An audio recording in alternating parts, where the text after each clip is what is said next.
നമസ്കാരം സുഹൃത്തുക്കളെ.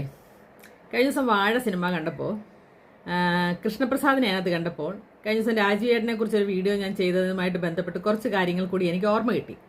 അതായത് കൃഷ്ണപ്രസാദ് ഞാൻ 92-94 ചങ്ങനാശ്ശേരി NSS കോളേജിൽ പ്രീ ഡിഗ്രിക്ക് പഠിക്കുന്നത്. അപ്പോൾ അതിൻ്റെ തൊട്ട് മുമ്പിലത്തെ വർഷം, അതായത് 92-ൽ ഡിഗ്രി പാസ് ഔട്ട് ആയ കൂട്ടത്തിലുള്ളതാണ് ശ്രീകൃഷ്ണകുമാർ. അപ്പം ഞങ്ങൾക്ക് അദ്ദേഹത്തെ ആ സമയത്ത് ഞാൻ പഠിക്കുമ്പോൾ അദ്ദേഹം അവിടെ ഇല്ല. പക്ഷെ പലപ്പോഴും ഈ സർട്ടിഫിക്കറ്റിന് വേണ്ടിയിട്ടും അല്ലെങ്കിൽ അങ്ങനെയുള്ള കാര്യങ്ങൾക്കൊക്കെ വേണ്ടിയില്ലോ അല്ലെങ്കിൽ ഇലക്ഷൻ സമയത്തും ഒക്കെ കോളേജിൽ വരുന്നത് ഞങ്ങൾ കണ്ടിട്ടുണ്ട്. അന്നൊക്കെ ചെറിയ സിനിമകളിലൊക്കെ അഭിനയിച്ച അത്യാവശ്യം കോളേജിലൊക്കെ ഒന്ന് ഫേമസ് ആയിരിക്കുന്ന സമയമായിട്ട് നമ്മൾ അദ്ദേഹത്തെ ആ രീതിയിലൊക്കെ കണ്ടിട്ടുണ്ട്. അങ്ങനെയൊക്കെ പല പ്രാവശ്യം അദ്ദേഹത്തെ നേരിട്ട് കണ്ടിട്ടുണ്ട്. അദ്ദേഹത്തെ സംബന്ധിച്ച് ഒരുമാതിരി വിവാദങ്ങളും ഒക്കെ അന്ന് കേട്ട ഒരു കാലമായിരുന്നു ആ കോളേജ് കാലം. അതേപോലെ തന്നെ രാജീവേട്ടനെ കുറിച്ച് പറഞ്ഞപ്പം മറക്കാൻ പറ്റാത്ത ചില മുഖങ്ങളും കൂടി അന്ന് അവിടെ ഉണ്ടായിരുന്നു, ഇന്നില്ലാത്തതുമായ കുറേ ആൾക്കാർ.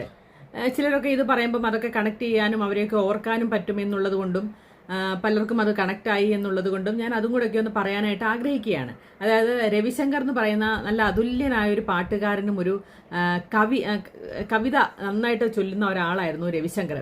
അച്ഛനെ പോലൊരു കള്ളനാണ് നിന്നെ ആദ്യം വിളിച്ചതെൻ്റെ അമ്മ എന്ന് പറയുന്ന ഒരു കവിത ശ്രമശ്രമെന്നാടെ ആണെന്ന് തോന്നുന്നു. അങ്ങനെ ഒരു കവിത അദ്ദേഹം ആ ഇലക്ഷൻ സമയത്ത് 92-93 കാലഘട്ടത്തിലെ ഇലക്ഷൻ സമയത്ത് അദ്ദേഹത്തെ പ്രശസ്തനാക്കിയ അല്ലെങ്കിൽ എല്ലാ കുട്ടികളിലേക്കും പരിചിതനാക്കിയ ഒരു കവിതയായിരുന്നു അത് അദ്ദേഹം വളരെ മനോഹരമായിട്ട് കുറച്ച് മുഖത്തെ കുറച്ച് എക്സ്പ്രഷൻസും ഒക്കെ ഇട്ട് വളരെ മനോഹരമായി ക്ലാസ്സിൽ വന്ന് ഓരോ ക്ലാസ്സിലും കയറി ഇറങ്ങി ഈ പറഞ്ഞ പോലെ അവതരിപ്പിക്കുന്നത് വളരെ വളരെ അത്ഭുതത്തോടുകൂടി വളരെ ഹൃദ്യമായിട്ട് അതിരുന്ന് കണ്ട കുറേ ആൾക്കാരിൽ ഒരാളാണ് ഞാൻ. അന്ന് അദ്ദേഹത്തിന്റെ ഈ ഇലക്ഷൻ തന്ത്രങ്ങളിൽ ഒന്നായിരുന്നു ഈ കവിത എന്നുള്ളത്. നന്നായിട്ട് രസകരമായിട്ട് പാട്ടുപാടുകയും ചെയ്യുമായിരുന്നു. അന്തിക്കടപ്പുറത്തോരോലക്കൂടെ എടുത്ത് നാലും കുട്ടിമുർ, ആ പാട്ടൊക്കെ ഈ കോളേജ് ഓർക്കസ്ട്രയുടെ ഗാനമേള സമയത്ത് എനിക്ക് തോന്നുന്നു രാജേഷും രവിശങ്കറും കൂടി ആണോ അതോ വേറെ ആരെങ്കിലും, എന്തായാലും ഒരാൾ രവിശങ്കർ ആയിരുന്നു എന്ന് എനിക്ക് ഓർമ്മയുണ്ട്. പാടി തകർത്ത് തിമിർത്തതൊക്കെ എനിക്കെന്ന് ഓർമ്മ കിട്ടുകയാണ്. അതേപോലെ തന്നെ അദ്ദേഹത്തിന്റെ ഇലക്ഷൻ തന്ത്രങ്ങൾ മറ്റൊന്നായിരുന്നു പപ്പടകം. നമ്മുടെ ചുടുന്ന പപ്പടം ഉണ്ടല്ലോ, ആ പപ്പടകത്തിൽ രവിശങ്കറിന്റെ പേരും ഈ പറഞ്ഞ പോലെ നമ്പരും ഒക്കെ, ഈ 400 കിലോഗ്രാം എന്ന് പറയുന്ന ഈ നമ്പർ പോലെ പുള്ളിയുടെ നമ്പരും ഒക്കെ എഴുതിയ പപ്പടകത്തിലൊരു പരസ്യം പിള്ളേർക്കെല്ലാം അന്ന് കൊടുത്തത് ഞാൻ ഓർക്കുന്നുണ്ട്.